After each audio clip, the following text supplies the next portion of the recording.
حماد بن زید نے بیان کیا، ان سے یحییٰ قطان نے، ان سے عمرہ نے اور ان سے عائشہ رضی اللہ عنہا نے بیان کیا کہ نبی کریم صلی اللہ علیہ وسلم رمضان کے آخری عشرے میں اعتکاف کیا کرتے تھے۔ میں آپ صلی اللہ علیہ وسلم کے لیے مسجد میں ایک خیمہ لگا دیتی اور آپ صبح کی نماز پڑھ کے اس میں چلے جاتے تھے۔ پھر حفصہ رضی اللہ عنہا نے بھی عائشہ رضی اللہ عنہا سے خیمہ کھڑا کرنے کی اپنے اعتکاف کے لیے اجازت چاہی۔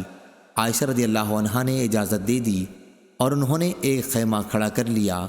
جب زینت بنت حجش رضی اللہ عنہا نے دیکھا تو انہوں نے بھی اپنے لیے ایک خیمہ کھڑا کر لیا۔ صبح ہوئی تو رسول اللہ صلی اللہ علیہ وسلم نے کئی خیمے دیکھے تو فرمایا، یہ کیا ہے؟ آپ صلی اللہ علیہ وسلم کو ان کی حقیقت کی خبر دی گئی۔ آپ صلی اللہ علیہ وسلم نے فرمایا، کیا تم سمجھتے ہو یہ خیمے ثواب کی نیت سے کھڑے کیے گئے ہیں؟ بس آپ نے اس مہینے رمضان کا اعتکاف چھوڑ دیا اور شوال کے عشرے کا اعتکاف کیا۔ صحیح بخاری حدیث نمبر 2033۔ امام مالک نے خبر دی، انہیں یحییٰ بن سعید نے، انہیں عمرہ بنت عبد الرحمن نے اور انہیں ام المومنین حضرت عائشہ صدیقہ رضی اللہ عنہا نے کہ نبی کریم صلی اللہ علیہ وسلم نے اعتکاف کا ارادہ کیا۔ جب آپ صلی اللہ علیہ وسلم اس جگہ تشریف لائے یعنی مسجد میں جہاں آپ نے اعتکاف کا ارادہ کیا تھا تو وہاں کئی خیمے موجود تھے۔ عائشہ رضی اللہ عنہا کا بھی، حفصہ رضی اللہ عنہا کا بھی اور زینت رضی اللہ عنہا کا بھی۔ اس پر آپ صلی اللہ علیہ وسلم نے فرمایا، کیا تم یہ سمجھتے ہو کہ انہوں نے ثواب کی نیت سے ایسا کیا ہے؟ پھر آپ صلی اللہ علیہ وسلم واپس تشریف لے گئے اور اعتکاف نہیں کیا بلکہ شوال کے عشرے میں اعتکاف کیا۔ صحیح بخاری حدیث نمبر 2034۔ ظاہری نے بیان کیا کہ مجھے امام زین العابدین علی بن حسین نے خبر دی اور انہیں نبی کریم صلی اللہ علیہ وسلم کی پاک بیوی حضرت صفیہ رضی اللہ عنہا نے خبر دی کہ وہ رمضان کے آخری عشرے میں جب رسول کریم صلی اللہ علیہ وسلم اعتکاف میں بیٹھے ہوئے تھے، آپ صلی اللہ علیہ وسلم سے ملنے مسجد میں آئیں، تھوڑی دیر تک باتیں کی، پھر واپس ہونے کے لیے کھڑی ہوئیں۔ نبی کریم صلی اللہ علیہ وسلم بھی انہیں پہنچانے کے لیے کھڑے ہوئے۔ جب وہ ام سلمہ رضی اللہ عنہا کے دروازے سے قریب والے مسجد کے دروازے پر پہنچیں تو دو انصاری آدمی ادھر سے گزرے اور نبی کریم صلی اللہ علیہ وسلم کو سلام کیا۔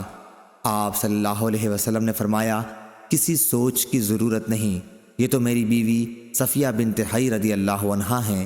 ان دونوں صحابیوں نے عرض کیا، سبحان اللہ یا رسول اللہ صلی اللہ علیہ وسلم۔ ان پر آپ صلی اللہ علیہ وسلم کا جملہ بڑا شاق گزرا۔ آپ نے فرمایا کہ شیطان خون کی طرح انسان کے بدن میں دوڑتا رہتا ہے، مجھے خطرہ ہوا کہ کہیں تمہارے دلوں میں وہ کوئی بدگمانی نہ ڈال دے۔ صحیح بخاری حدیث نمبر 2035۔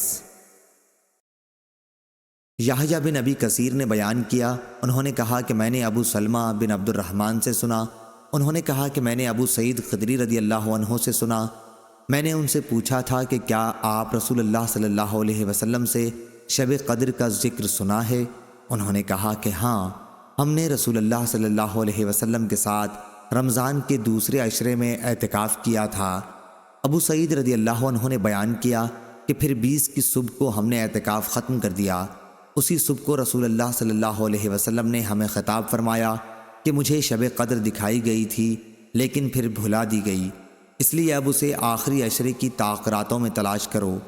میں نے خواب میں دیکھا ہے کہ میں کیچڑ اور پانی میں سجدہ کر رہا ہوں، اور جن لوگوں نے رسول اللہ صلی اللہ علیہ وسلم کے ساتھ اس سال اعتکاف کیا تھا وہ پھر دوبارہ کریں۔ چنانچہ وہ لوگ مسجد میں دوبارہ آ گئے۔ آسمان میں کہیں بادل کا ایک ٹکڑا بھی نہیں تھا کہ اچانک بادل آیا اور بارش شروع ہو گئی۔